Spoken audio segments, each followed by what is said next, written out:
distorsionada por una razón histórica cualquiera, la visión que hemos tenido durante todo este curso de la discusión respecto a las condiciones de la conquista y de la ocupación hispana dentro de nuestro territorio, la formación de los mestizajes, la constitución del universo social que hemos vivido hasta los comienzos de la República, por lo menos. Raúl Porras Barrenechea notaba que esa distorsión estaba presente en la lectura de los antropólogos e historiadores que hablaban del Perú desde una antropología y una historiografía generada principalmente fuera del mundo hispánico, generada principalmente fuera del mundo peruano. Una historiografía que había nacido construida desde la perspectiva francesa, desde la perspectiva británica, más adelante desde la perspectiva norteamericana en el curso del siglo XIX. Se hablaba en esa época de la leyenda negra, y en cierto modo la leyenda negra fue un tema que eligió la Iglesia Católica para, de alguna manera, exculparse de los ataques que recibía por su involucramiento en el proceso de colonización y de organización del Perú del virreinato. Pero la leyenda negra tenía otros aspectos. Era una leyenda negra acerca de la conquista. Una conquista que se presentaba como una invasión violenta, como una invasión sangrienta, como una masacre genocida, en la cual un ejército de hispanos, ¿no?, acababa con un gigantesco imperio. Pocas veces se nos ocurrió pensar que los del Gallo eran 13 y que 13 no son suficientes para conquistar un imperio entero, que 13 no son suficientes para conquistar el Tahuantinsuyo y para enfrentarse con los grandes ejércitos incaicos. Raúl Porras Barrenechea puso al descubierto poco a poco que las cosas no habían sido tan esquemáticamente así, que en su avance desde Cajamarca hacia el Cusco, los ejércitos españoles habían constituido exclusivamente la vanguardia y la élite del ejército invasor, pero que la masa del ejército estaba constituida por la población local.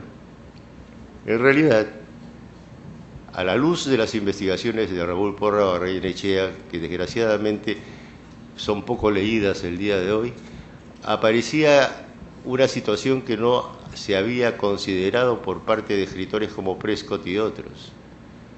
El Perú se encontraba en la situación de una guerra civil, en el momento en que aparecen los 13 del Gallo. Esa guerra civil había dividido al imperio, y había dividido al imperio por razones que podríamos definir hoy como geopolíticas. El imperio había crecido territorialmente de una manera tal que excedía los instrumentos de gobierno y administración de que podía disponer para mantenerlo articulado. Y por consecuencia le ocurría algo semejante a lo que le ha ocurrido cíclicamente a la civilización china a lo largo de los últimos 2000 años. Estaba atravesando un larguísimo periodo histórico de latidos, en los cuales había fases de expansión hasta alcanzar los límites de la instrumentalidad administrativa y de gobierno, y enseguida desagregaciones, fragmentaciones, beetrías, como dicen los cronistas, que obligaban al espacio imperial a una regresión, a constituirse en una multitud de reinos autónomos independientes, frecuentemente en guerra unos con otros. Instrumentos que faltaban, podemos identificarlos hoy día. No disponían de instrumentos de contabilidad adecuados para el manejo de un imperio de esas dimensiones.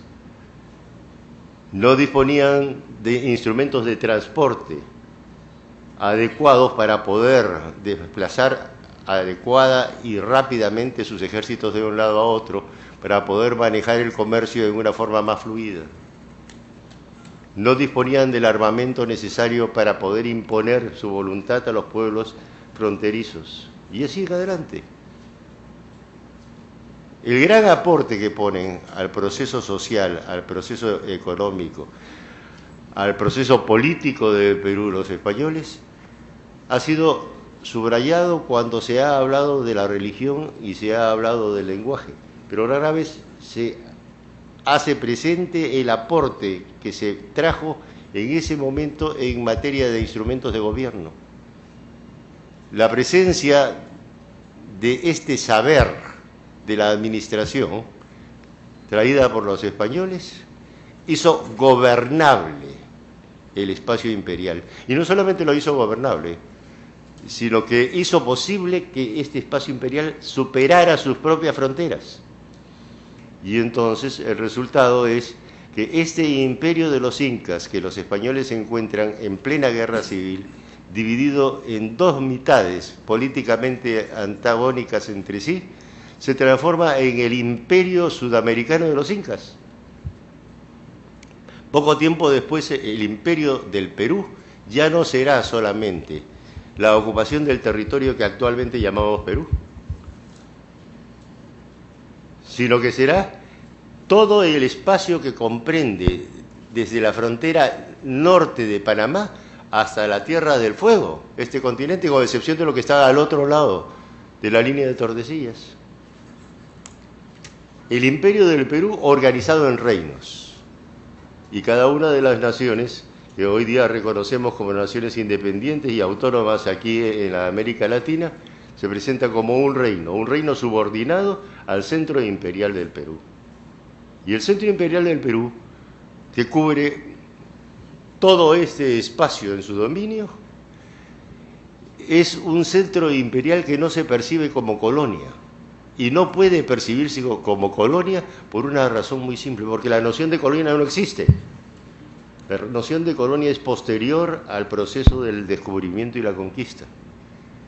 La noción de colonia es introducida por los británicos en su nuevo estilo de ocupación mercantil y comercial, que se introduce después, largo tiempo después de haberse producido el descubrimiento y la conquista de este continente.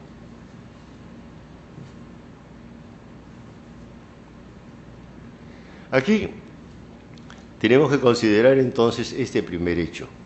Estamos nosotros frente a una transformación de carácter no racial, estamos frente a una transformación de carácter político, social y económico. Una transformación que permite la expansión de un imperio que va a durar más que el imperio de los incas. El imperio de los incas, lo sabemos hoy, no tuvo más de 70 años de duración antes de comenzar su desintegración. Pero el nuevo imperio que surgía en ese momento persistió durante 400 y 500 años, medio milenio. Nosotros no somos hijos del imperio de los incas, somos hijos de este imperio que duró medio milenio de años y que extendió sus espacios de dominio mucho más allá de lo que hoy día podemos soñar,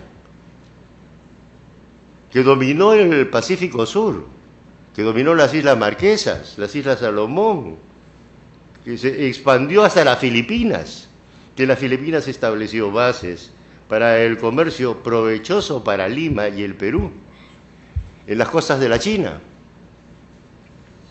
La China, influida y sometida económicamente por su comercio con el imperio del Perú y el imperio de México,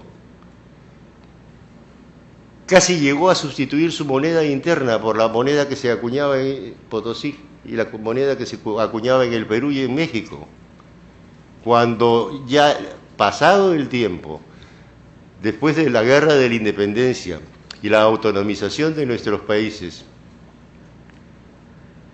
la China quiso cobrar a los Estados Unidos una deuda comercial de considerable importancia que Estados Unidos había contraído durante la guerra civil.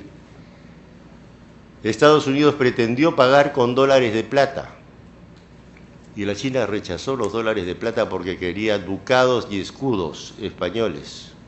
No existía ya el imperio hispánico, pero los Estados Unidos se vieron obligados a acuñar moneda española de 200 años atrás para que esa moneda pudiera ser aceptada por los chinos. No había otra moneda que fuera referente de valor en todo el mundo comercial antiguo.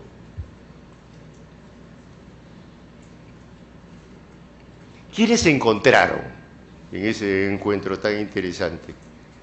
Bueno, para comenzar, ¿cuál era el rango, si esto no era una colonia, cuál era el rango que ocupaba dentro del sistema político del imperio castellano?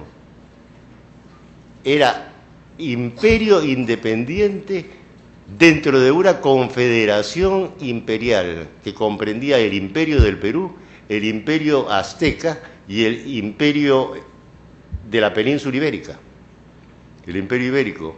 Y esos tres imperios se encontraban unificados por la corona imperial, no por España, porque aquí nos encontramos con otro hecho fundamental que nos habíamos olvidado durante todo este tiempo introducir en la discusión.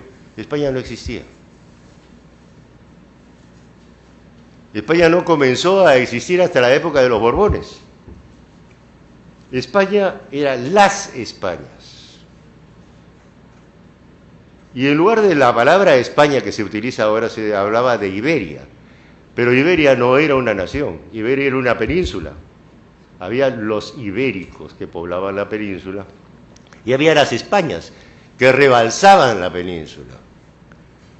Esas Españas eran Cataluña, con su propio lenguaje, su propio sistema político, sus propias leyes y fueros.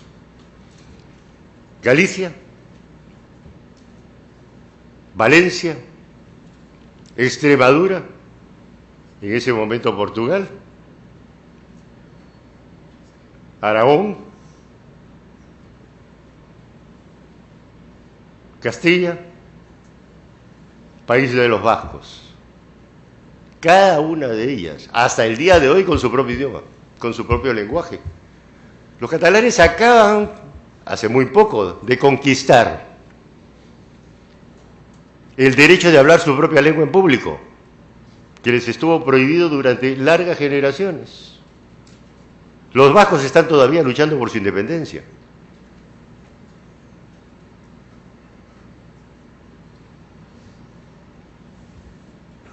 Esa España o esas Españas no terminaban en el espacio de la península. Esas Españas se extendían. El momento en que se produce el descubrimiento y la conquista es el momento de expansión del imperio mediterráneo de Aragón. ¿Y el imperio de Aragón hasta dónde llega? Cubre la Sicilia, Nápoles, las islas de Córcega y Cerdeña. Por supuesto, la península ibérica, salvo los últimos enclaves moros. Pero cubre también el imperio aragonés de Bizancio, con una dinastía aragonesa que gobernó Bizancio y mantuvo a Bizancio en estrecha relación con la península. Y también cubre el imperio de Sicilia, el reino de Armenia, el gran ducado de Atenas. Es de esa España de donde parten los conquistadores. Y entonces lo primero que nosotros tenemos que notar acá es que no hay una España que conquiste unitariamente en ningún imperio inca. Hay una confederación imperial de pueblos de enorme diversidad de lenguajes, de enorme diversidad de culturas, que ha comenzado un movimiento de penetración en esta dirección. Aquí, algo que todavía podemos nosotros remitir hacia el pasado. Esa España que conquista nuestro país y que conquista este continente no es una nacioncilla provinciana. Es una nación que ha estado en estrecho contacto con los pueblos musulmanes. Las relaciones entre el califato de Córdoba y el califato de Bagdad han sido estrechas. Ha habido un movimiento intelectual poderosísimo que ha venido a refugiarse en Toledo y ha venido a refugiarse en Andalucía. prácticamente está recuperando. España es el centro de cultura de todo el universo occidental en ese momento.